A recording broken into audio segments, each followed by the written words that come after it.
अब 3 matches ODI matches की series है इस वक्त रावलपिंडी क्रिकेट स्टेडियम में जारी है। पाकिस्तान वर्सेस श्रीलंका। गुज़िश्ता सीरीज पाकिस्तान ने 2-1 से अपने नाम की और ये 3-0 करने की एक अप्रोच लेकर पाकिस्तान क्रिकेट टीम जो है वो रावलपिंडी क्रिकेट स्टेडियम में इस वक्त मौजूद है। शाहीन शाह अफरीदी पाकिस्तान टीम की कप्तानी कर रहे हैं। टॉस हुआ आज जो कि श्रीलंका ने जीता और श्रीलंका ने टॉस जीतकर पहले बॉलिंग का फैसला किया, जो कि अपेरेंटली ये फैसला उनके हक में जाता हुआ दिखाई दे रहा है। 152 फॉर 4 आज जिसमें बड़े बड़े नाम जो हैं वो अर्ली अपनी विकेट गंवा बैठे। साइम अयूब सिर्फ 6 रन पर आउट हो गए। फखर जमान ने थोड़ी सी मजामत की, 32 रन की इनिंग्स खेली। इसके बाद बाबर आजम आए और हमेशा की तरह स्पिनर के हाथों बाबर आजम जो है वो आउट हो गए। 29 रन पर हसरंगा ने उन्हें बोल्ड किया। उसके बाद मोहम्मद रिजवान आए, वो भी हसरंगा के हाथों जो है वो LBW होकर पवेलियन की राह लेते बने 5 रन पर। और इस वक्त सलमान अली आगा और हुसैन तल्ला। सलमान अली आगा 41 रन की इनिंग्स खेले हैं। सलमान जब कप्तान नहीं होते तब तक बेहतर परफॉर्म करते हैं। हमने पिछली सीरीज में भी देखा आगा ने अच्छा परफॉर्म किया। आज भी 41 रन की इनिंग्स इस वक्त खेलकर क्रीज पर मौजूद है। हुसैन तल्लत उनके साथ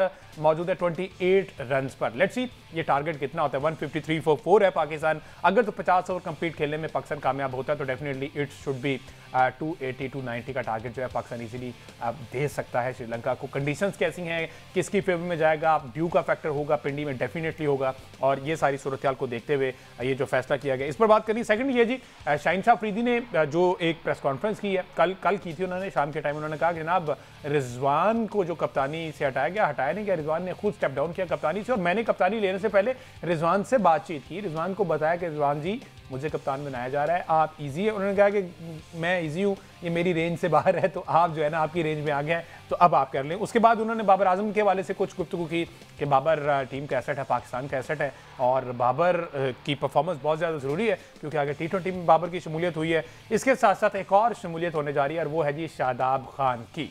माइक हैसन ने कह दिया कि शादाब खान कम बैक करेंगे T20 सीरीज़ में। कुछ ना करके बाहर होते हैं, कुछ ना करके वापस आते हैं। ये चल क्या रहा है सारी सूरत पर बात करते हैं। हमारे साथ मौजूद हैं senior sports analyst Ahmed Saeed साहब। अस्सलाम वालेकुम। जी वालेकुम। अहमद साहब, प्लेइंग 11 आज जिसमें कुछ तब्दीलियाँ की गई हैं, आपके फियार अहमद जो है उनको बाहर कर दिया गया है और हारिस रऊफ, नसीम शाह, शाहीन शाह अफरीदी, फ़हीम अशरफ इन लोगों पर टोटली डिपेंडेंट है। उधर से हसरंगा ने 3 आउट कर दिए। ये क्या सोच के आज फिर वही हमारा मसला हुआ कि हम विकेट को सही तरह से रीड नहीं कर पाए, क्या लगता है? देखें, हमारा तो जाहिर है वो प्लेयर ही फेवरेट होगा जो परफॉर्म करेगा और पाकिस्तान को जितवाएगा। तो फेवरेट जो है वो बनते रहते हैं और उसके साथ साथ फैंस जो है वो भी इवॉल्व करते हैं, तब्दील होते रहते हैं फेवरेट्स भी। लेकिन जाहिर है कि वो प्लेयर जो कंसिस्टेंटली परफॉर्म करते हों, जो टीम की जीत में रोल प्ले करते हों, वो फ़ैन फेवरेट रहते ही हैं। फ़ैन फेवरेट की अगर आप बात कर रहे हैं तो कल के शो में आपको याद होगा कि हमने ये बात कर दी थी जिस तरह शादाब खान के हवाले से ये खबरें आ रही हैं कि वो फिट हो रहे हैं, वो वापस आ रहे हैं, प्रैक्टिस के अंदर ट्रेनिंग करना शुरू हो गए हैं।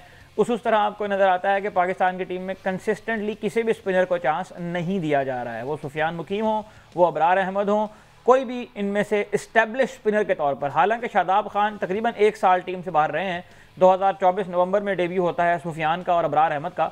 उस वक्त से लेकर अब तक इन दोनों में से किसी एक को भी कंसिस्टेंटली T20 ODI किसी भी फॉर्मेट में एडजस्ट नहीं होने दिया जा रहा। यहाँ तक कि अबरार को टेस्ट मैच से भी ड्रॉप कर दिया गया था जबकि शादाब खान टेस्ट मैच नहीं खेलते हैं। लेकिन पाकिस्तान क्रिकेट बोर्ड जब नवाजने पर आता है तो जाहिर है कि वो उसमें फिर कोई मेरिट और डीमेरिट नहीं होता है, उसमें कोई लिमिट नहीं होती हैं, उसमें कोई रूल्स नहीं होते हैं।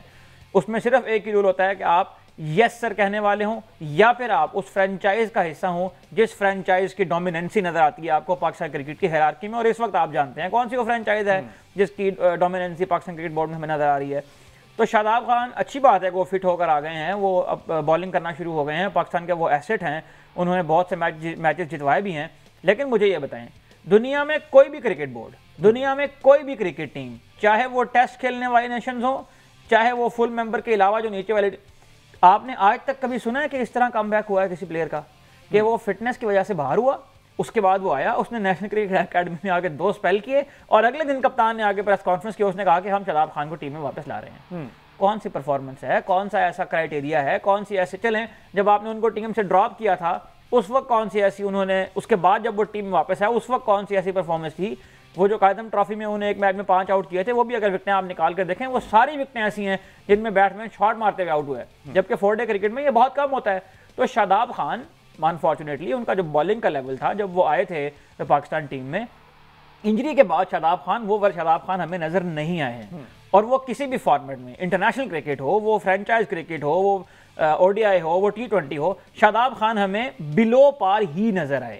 तो पाकिस्तान क्रिकेट बोर्ड के लिए इस वक्त हार जीत मैटर नहीं करती है। मैं बहुत ब्लंटली ये बात करने लगा, वो पाकिस्तान के लिए इस वक्त हार जीत मैटर नहीं करती है। मैटर ये करती है कि कौन से प्लेयर खिलाने हैं और कौन से प्लेयर नहीं खिलाने हैं। रिजल्ट जो मर्जी आए, टीम जाए भाड़ में, पाकिस्तान के साथ जो हमारे फैंस की एफिलिएशन है वो जाए भाड़ में। ये 4-5-7 लड़के हैं जो हर हाल में खेलेंगे और यही करने के लिए अबरार अहमद को आज टीम से ड्रॉप किया, जबकि उन्होंने पिछले मैच में 4 आउट किए, उससे पिछले मैच में उन्होंने 3 आउट किए, पिछले 4 जब ओडीआई मैच खेले हैं उसमें उन्होंने 10 आउट किए हैं। और आपको याद होगा कि जो दुबई में मैच हुआ था पाकिस्तान इंडिया का, उसमें वो सबसे इकोनॉमिकल बॉलर थे, 28 रन दिए थे उन्होंने 10 ओवरों में सिर्फ। और शुभमन गिल की एक बहुत मशहूर विकेट भी उन्होंने हासिल की है, जो जिसकी सेलिब्रेशन बहुत ज्यादा मशहूर हुई थी। आप पूरे अगर निकाल कर देखें ना, अब ये स्टैट्स की बात करते हैं ना, मैं ये स्टैट्स इसलिए बताता हूँ बार बार कि ये आके हमें ये धोखा देने की कोशिश ना करें जो हर प्रेस कॉन्फ्रेंस में आकर देते हैं। भाई अगर स्टैट्स की बात आप करते हैं ना, 13 मैच खेले हैं, 25 आउट के शादाब खान ने अबरार अहमद ने ओडीआई में, 4.4 का उसका इकोनॉमी रेट है, 21 की उसकी बॉलिंग एवरेज है ओडीआई क्रिकेट में एक साल में। आप मुझे बताएं कौन सा ऐसा स्टैट आपको नजर आ रहा है जो कमजोर है? कौन सा ऐसा क्राइटेरिया है जहां पर आपको ये लगता है कि इस modern day, so called modern day cricket जिसको आप कहते हैं, उसमें 4.47 की इकोनॉमी है उसकी ओडीआई क्रिकेट में, 21 के एवरेज से वो विकेट ले रहा है। रिसेंट परफॉर्मेंस आउट क्लास है, और रिसेंट परफॉर्मेंस साउथ अफ्रीका की टीम, कोई जिम्बाब्वे या बांग्लादेश नहीं आई हुई थी जिनके खिलाफ शादाब खान मुझे याद है एशिया कप हुआ था, उसमें हांगकांग खिलाफ उन्होंने प्लेयर आउट किए थे। और उसके बाद यहां पर बैठ के लोग ये बात करते थे कि शादाब ने जस्टिफाई कर दिया है अपनी टीम में वापसी को, टीम में पोजीशन जो है वो उनकी पक्की हो गई है। प्री मैच प्रेस कॉन्फ्रेंस में शाहीन अफरीदी ने अबरार के बारे में कुछ नहीं कहा। जिस तरह से अगर स्टैट्स की बात करें तो 4-1 में है, 3-1 में है, उससे पहले परफॉर्मेंसेज हैं, तो ऑन व्हाट बेसिस क्या समझते हैं कि उनका ये कहना था कि यहाँ पर स्पिनर को हेल्प नहीं मिलेगी, इस वजह से अबरार को बाहर किया? देखें, प्रेस कॉन्फ्रेंस में शाहीन शाह अफरीदी जो है वो कोई मतलब कौम के सामने हकाइक थोड़े रखने आए थे। वो तो उस प्रेस कॉन्फ्रेंस में सहाफियों को उस सवाल को जो है वो उस तरह से डील करने के लिए आया जिस तरह से पीछे से बताया गया। आपको लगता है कि शाहीन शाह अफरीदी उस तरह कप्तान है जो खड़े हो सकें? आपको लगता है कि शाहीन शाह अफरीदी अपनी मर्जी की टीम बनाने के काबिल हैं? शाहीन शाह ने 4 मैचों में कप्तानी किया, चौथा स्क्वाड उन्होंने अनाउंस किया, कोई एक स्क्वाड बताएं जो सेम हो, हर मैच में उनकी तब्दीली होती है। और आपके ख्याल में क्या शाहीन अफरीदी को इतना मतलब उनका 4 मैचों में ही कप्तानी करने के बाद इतना कैलिबर डेवलप हो गया कि उन्हें पता हो गया मुझे क्या तब्दीलियां चाहिए? तो ये फैसले कहीं और हो रहे हैं, और जहां ये फैसले हो रहे हैं ना, उन्होंने आज भी जस्टिफाई कर दिया है अबरार अहमद को कि अबरार अहमद तबीयत में खराबी की वजह से टीम से बाहर है। कोई मेडिकल रिपोर्ट दिखाए ना, कोई ऐसी किसी डॉक्टर ने उन्हें कहा हो कि भाई तुम रेस्ट कर लो। इस तरह ही होता है ना प्रोफेशनल स्पोर्ट्स के अंदर, प्लेयर्स को दिखाना होता है ना आपको, कि आगे बताना होता है कि ये उसकी मेडिकल रिपोर्ट्स हैं, या पीसीबी, चलो और तो पीसीबी हर चीज शेयर कर देता है दुनिया के सामने, कोई छोटी सी एक इस तरह की प्रेस ब्रीफिंग बना के बता देता पीसीबी, लेकिन सिर्फ एक जो है वो बात कहलवा दी गई कि अबरार अहमद जो है बीमार हैं और वो टीम से बाहर हैं। अबरार को भी इस बात का पता नहीं होगा कि मैं बीमार हूं। ठीक है जी, मुझे एक ब्रेक के बाद वापस आते तो जो इस वक्त करंटली मैच चल रहा है पाकिस्तान वर्सेस श्रीलंका, 171 पर 4 खिलाड़ी आउट हैं, 48 पर सलमान अली आगा इस वक्त खेल रहे हैं। इस प्ले में 11 को मजीद डिस्कस करते